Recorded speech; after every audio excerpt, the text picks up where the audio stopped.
بسم اللہ الرحمن الرحیم ایاک نعبد و ایاک نستعین اللہم اعنی علی ذکرک و شکرک و حسن عبادتک۔ السلام علیکم، MTL TV اور میں ہوں محمد تسلیم لگا۔ آج ہم بات کریں گے 27 دسمبر کی۔ آج ہم بات کریں گے عمران خان سے ہونے والے مذاکرات کی۔ پارا چنار کا دھرنا جو اب دھرنوں پر مشتمل ہو گیا ہے،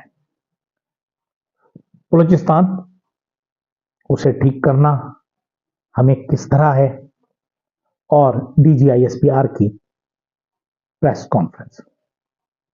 آج 27 دسمبر ہے، لیکن اس سے پہلے کہ ہم تفصیل میں آپ سے بات کریں، اگر آپ نے ابھی تک ہمارا چینل سبسکرائب نہیں کیا، سبسکرائب کیجئے، بیل آئیکن کے بٹن کو دبائیے، لائک کیجئے اور شیئر کیجئے تاکہ ہماری بات پاکستان بھر میں اور جہاں جہاں آپ کے دوست ہیں وہاں تک پہنچ سکے۔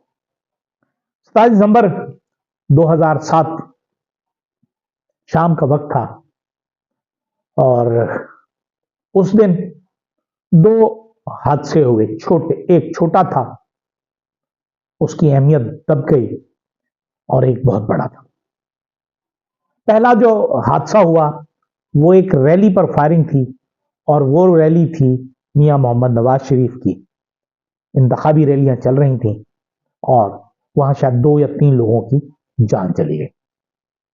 تھوڑی دیر بعد میں کراچی میں شارع قائدین پر موجود تھا، اور جب خبر چلی کہ بے نظیر بھٹو کو شہید کر دیا گیا ہے، قتل کر دیا گیا ہے، دھماکے میں جاں بحق ہو گئی، اس کے بعد قیامت کا منظر دیکھا ہم نے۔ ایک ایسا منظر جس کے بارے میں ہم دعا کرتے ہیں کہ ایسا منظر کبھی نہ دیکھنے کو ملے۔ کوئی 5-6 بجے سے لے کر رات 12 بجے تک میرا گھر جس جگہ میں موجود تھا وہاں سے کوئی 15 کلومیٹر کا فاصلہ تھا، اور وہ 15 کلومیٹر کا فاصلہ میں نے تقریباً 7 یا 8 گھنٹوں میں طے کیا۔ جگہ جگہ ہنگامے، مظاہرے، لڑائی، مار گٹائی، گاڑیوں کو چلانا، اور جو نقصانات ہوئے وہ اس وقت اربوں روپے میں تھے۔ ٹرینوں کو لوٹا گیا، بینکوں کو لوٹا گیا، ATM چوری کر لی گئی، ڈکیتی، بہرحال۔ اور میں نے کراچی میں اپنے گھر کے پاس بلا مبالغہ 400-500 گاڑیوں کو جلے ہوئے دیکھا، جو جیم ہو گئی تھیں، جیمنگ میں لوگ پھنسے ہوئے تھے، اور وہ دیکھنے سے اندازہ لگتا تھا جیسے کسی نے ان گاڑیوں کے اوپر کیمیکل چھڑک کر آگ لگا دی۔ یہ ایک ری ایکشن تھا جو پاکستان میں اس پنڈی میں تیسرے وزیر اعظم کے قتل کے بعد ہوا۔ پہلے وزیر اعظم خان لیاقت علی خان تھے جنہیں پنڈی میں قتل کیا گیا۔ دوسرے وزیر اعظم ذوالفقار علی بھٹو تھے، انہیں بھی پنڈی ہی میں پھانسی دے کر قتل کیا گیا۔ اور تیسری وزیر اعظم بے نظیر بھٹو تھے۔ مزیدار بات یہ کہ یہ تینوں لوگ پنڈی میں مارے گئے، پنڈی میں قتل ہوئے، اور ان تینوں کا تعلق سندھ سے تھا۔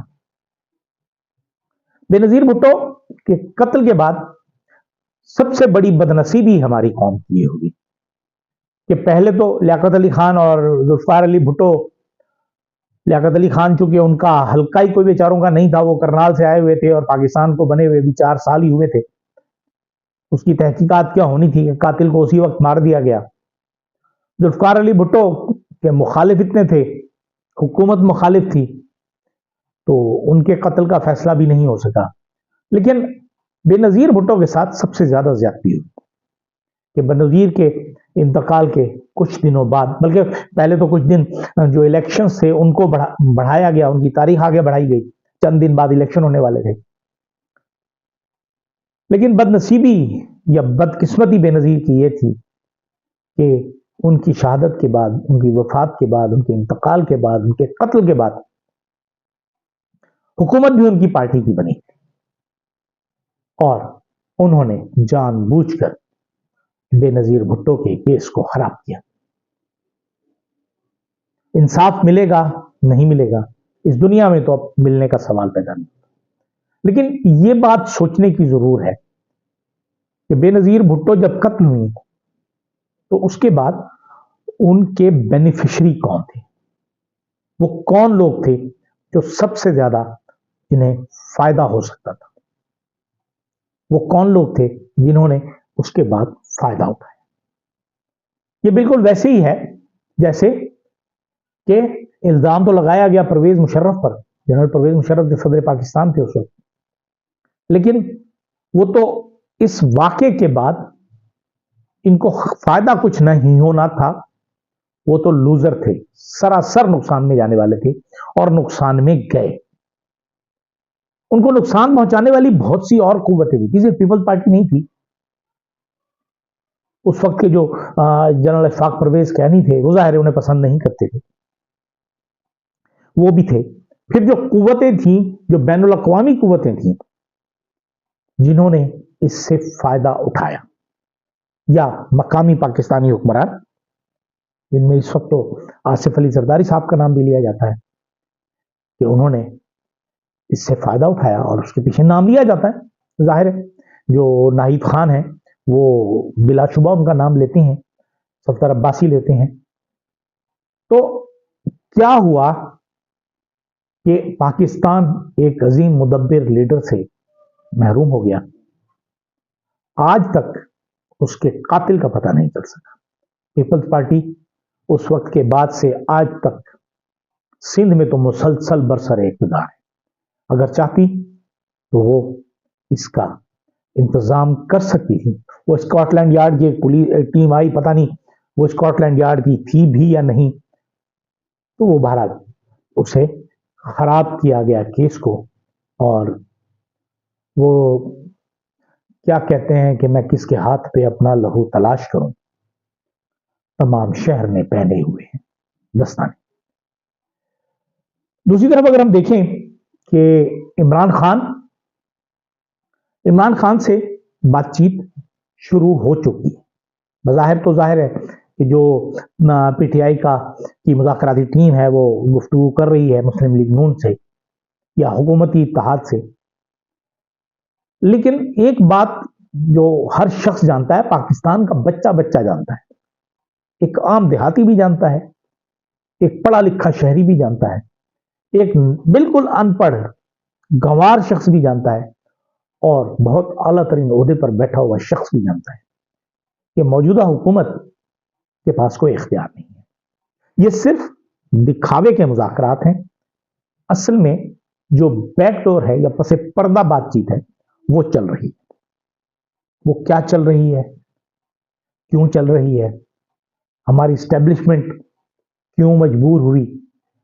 اسٹیبلشمنٹ کو جو ہمارے طاقتور حلقے انہیں یہ سمجھ میں نہیں آیا, اور اگر سمجھ میں آیا بھی تو انہوں نے ایک ہارے ہوئے جواری کی طرح, جیسے جوا ہارنے والا نہیں ہوتا, ایک دفعہ 10 روپے ہارا, پھر کوشش کی تھا 20 لگا دو, میں 20 جیت جاؤں گا تو میں نقصان نکل آئے گا, پھر 20 ہارا, پھر 50 ہارا, یعنی ہار پر ہار پر ہار پر ہار. اور وہ جو اندر کی خواہش ہوتی ہے جیتنے کی, وہ اسے مزید تکلیف پہنچاتی ہے اور وہ شکست کھاتا ہے. بالکل یہی صورتحال ہمارے طاقتور حلقوں کی تھی, اور انہوں نے پہلے تو عمران خان کو پڑھنے پر ان کی نفسیات جانے بغیر ان پر حملہ کیا, اور جب حملہ ہو گیا, ایک مرتبہ شکست ہو گئی, تو وہ ریٹریٹ کرنے کے بجائے, تھوڑا سا پیچھے آنے کے بجائے, پھر بھی آگے چلتے چلے, بڑھتے چلے گئے. اور قدرت شاید عمران خان کے ساتھ تھی, لوگ عمران خان کے ساتھ تھے, اور عمران خان پہلے عام لوگوں کی حمایت تھی, پہلے الیکشن, پھر الیکشن جیتا. 9 مئی کا جو واقعہ تھا اس کو اس نے تباہ و برباد کر دیا عوام نے الیکشنز میں. 8 مئی کے سوری, پھر 9 مئی کا واقعہ ہو گیا, 9 فروری کا واقعہ ہوا, 8 فروری سے 9 فروری ہو گیا. 9 فروری والے دن جو کچھ قوم نے ان کے ساتھ کیا, 8 فروری کو اس کا توڑ انہوں نے 9 فروری کو نکالا, اور ابھی تک اس مصیبت سے پیچھا نہیں چھوٹ سکا ان کا. لیکن پھر بھی وہ ڈٹے ہوئے ہیں. ایسے شیر دل لوگ ہیں